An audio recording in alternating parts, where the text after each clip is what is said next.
Ave María Purísima, muchas gracias por acompañarnos una vez más en nuestro canal. Antes de todo, le quiero agradecer a nuestro invitado del día de hoy, el profesor Thomas Jacobson, quien nos va a hablar cosas que son fundamentales a un tema de muchísima actualidad, como es la legalización del crimen y el pecado del aborto, así es para todos nosotros católicos, en el país del Sagrado Corazón de Jesús. Primero déjenme presentarles, o mejor dicho, antes de eso, por favor les recuerdo, suscríbanse a nuestro canal. A todas las personas que se suscriban, nosotros las incluimos en nuestra misa semanal por el Corazón de Jesús, y ustedes también pueden ser apóstoles de esta muy importante devoción para todos los ecuatorianos.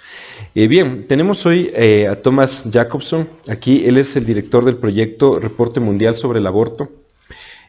Sirvió como representante para la ONU, para el enfoque de la familia durante varios años, y sobre todo vamos a hablar de uno de sus principales trabajos, que es una investigación ya de 17 años, recolectando datos sobre qué ha pasado en la sociedad desde que el aborto se comenzó a legalizar. Ya que Ecuador está justamente en esta encrucijada respecto a que este crimen y este pecado hay la posibilidad de que entre en nuestra legislación, es muy importante escuchar a un especialista que tiene años y muchísima información muy seria al respecto. Así que, thank you very much, Thomas, Muchas gracias, Thomas, por estar con nosotros. Bien, preparé algunas preguntas para esta entrevista, pero con seguridad la primera que se debe realizar es ¿qué es lo que hace este reporte especial? Existen varios reportes sobre el aborto, así que es muy importante entender qué es lo que hace a este reporte tan importante.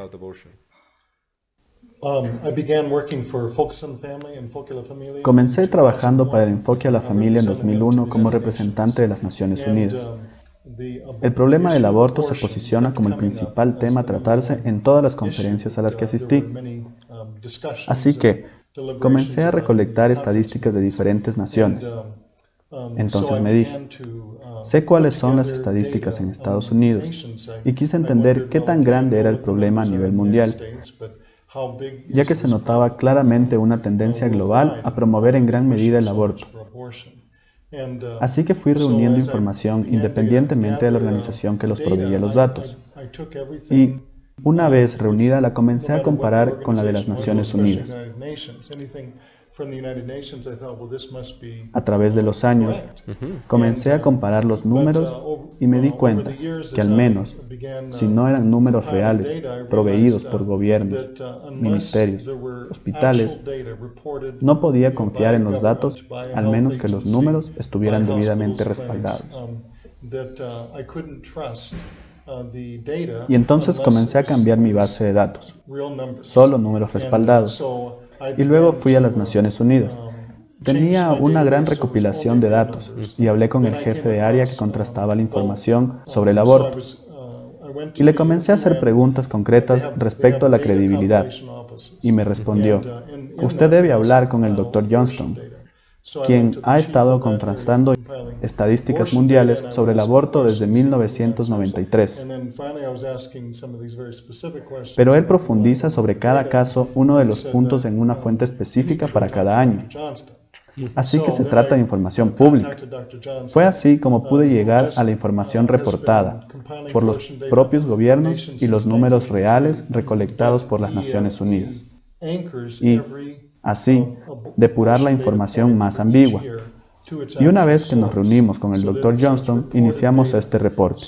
Bien, me queda claro que lo que hace este informe tan especial es la información exacta y verificada que se puede encontrar en el mismo. Ahora, una pregunta que me sale aquí, ¿por qué esto resulta tan importante en el debate sobre el aborto? La importancia de tener información precisa es que una vez obtenida es el insumo principal de un informe confiable y, sobre ello, realizar análisis fiables de los datos obtenidos a lo largo de toda la investigación. Por ejemplo, ¿qué sucede si en un país se libera el aborto completamente? ¿Qué sucede si se libera parcialmente? Esas cosas que no se podrían analizar sin información confiable y precisa. Una de las razones más importantes para tener información exacta es que en Estados Unidos, así como en otros lados del mundo, existe una fuerte presión para aprobar el aborto, sobre la base de cifras muy elevadas, pero que no tienen sustento. Por ejemplo, un número muy alto de mortalidad materna. Comúnmente, los grupos que apoyan el aborto obtienen su información de clínicas abortistas, sin considerar que pueden estar operando ilegalmente en el país, y proyectan esa cifra como si fuera aplicable para todo el país, a pesar de que las cifras de abortos en grandes ciudades suelen ser mucho más grandes que en otras zonas rurales. Por eso, era para ellos imposible justificar sus números, pues lo usaban solamente como herramienta de presión social. Esta información verificada es lo que hace especial a este reporte. Excelente, realmente es un trabajo muy bien documentado. Ahora, con este antecedente, después de sus años de estudios, ¿cuál es la realidad del aborto detrás de todos estos números?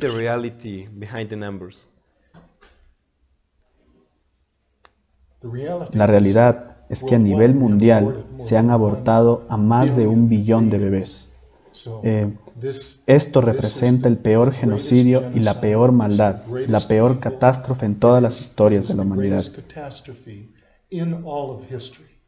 No hay nada que se le pueda comparar. Si tomamos los desastres del siglo XX, como la Primera y Segunda Guerra Mundial, las revoluciones que tuvieron lugar y las masacres soviéticas, chinas u otras similares, y sumamos todas las muertes que provocaron juntas, el aborto la supera por mucho. Imaginen, todas las matanzas, todas las guerras que un siglo provocaron menos muertes de las que el aborto está provocando actualmente.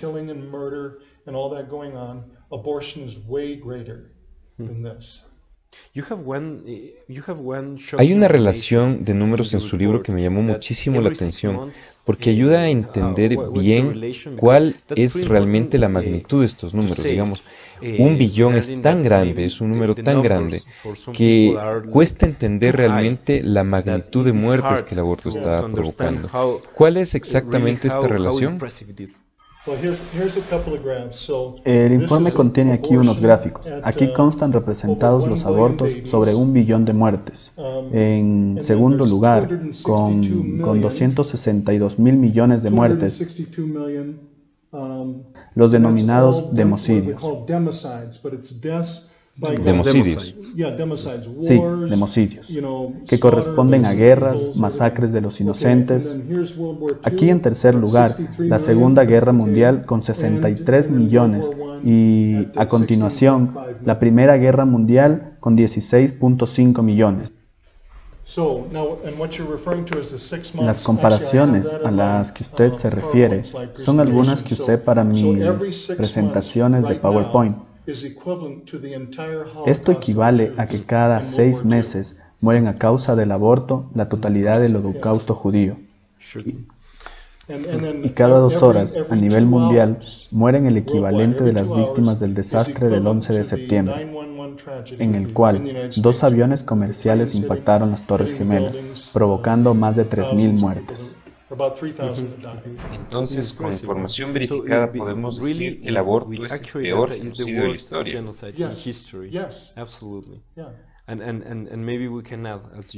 Y además, como recuerdo de su exposición, es un genocidio, pero permitido por la ley. Sí, y eso es lo peor. Es terrible en realidad. Ahora, algo que está sucediendo ahora, exactamente ahora en Ecuador, es que se está tratando de aprobar el aborto por 5 causales. Me gustaría saber, en su experiencia y estudios, ¿qué es lo que sucede cuando se abre esta aparentemente pequeña ventana al aborto dentro de un país?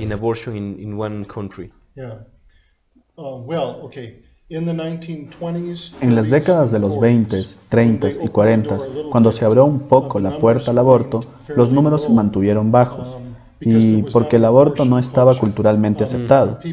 Pocos países fueron legalizando el aborto en décadas, con la Unión Soviética a la cabeza, que fue la primera en hacerlo en 1920, fue la primera vez en toda la historia que un gobierno civil legalizó el aborto totalmente libre. Como consecuencia, Rusia y Ucrania los números aumentaron dramáticamente. Pero en el resto de territorios soviéticos, los números se mantuvieron bajos. Esto debido a que la población era muy reticente a matar a sus propios hijos. En otros países, en donde el aborto se legalizó hasta la década de los 40, tuvieron cifras muy bajas de abortos, excepto por Japón. Japón legalizó el aborto justo después de la Segunda Guerra Mundial, y las cifras se fueron hasta el cielo, y fueron declinando un poco en los siguientes años. Entre los 50, 60, 70 y 80, en los países que fueron liberando el aborto bajo causales, los números fueron creciendo rápidamente. Por ejemplo, solía tomar 25 años antes de que el aborto llegue a su punto más alto, mientras que ahora tomaría entre 5 y 12 años. Eso muestra que hoy en día hay una cultura del aborto más fuerte. La gente está más acostumbrada, más familiarizada con el aborto y que ya no tienen las mismas reservas que antes al respecto. Por ello, actualmente, cuando el aborto es legalizado, las cifras suben mucho más rápido. En todos los países normalmente crecía poco a poco y después crecía rápidamente. Entonces lo que sucede es que actualmente si el aborto es liberado por ciertas causales, como violación o motivos de salud, que son generalmente las primeras razones por las cuales es legalizado, una vez que la puerta es abierta, es muy difícil o prácticamente imposible no ampliar el aborto a otras realidades. En los países en donde es aprobado el aborto por esas primeras causales, inicia una presión constante para que exista una completa liberación del mismo, sin restricción alguna. Eso es algo que se puede esperar que ocurra en Ecuador si el aborto se comienza a legalizar. Ecuador todavía mantiene un margen muy estrecho para el aborto, por motivos muy restringidos de salud y muy restringido en caso de violaciones. Si ello se abre a violación en general, sin distinguir circunstancias ni otras consideraciones, o sin requerir ni siquiera un informe policial o judicial, pues en ese caso de existir este requisito, el número de abortos se reduce sustancialmente.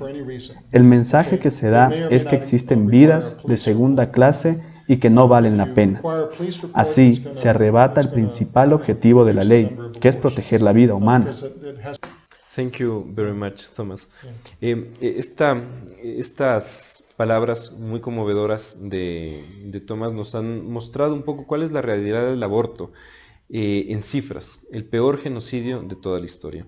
Así que nuevamente, de muchas formas agradecemos a Thomas y a todos, más que nunca debemos decir con el corazón del Salvador, salva al Ecuador. Muchas gracias.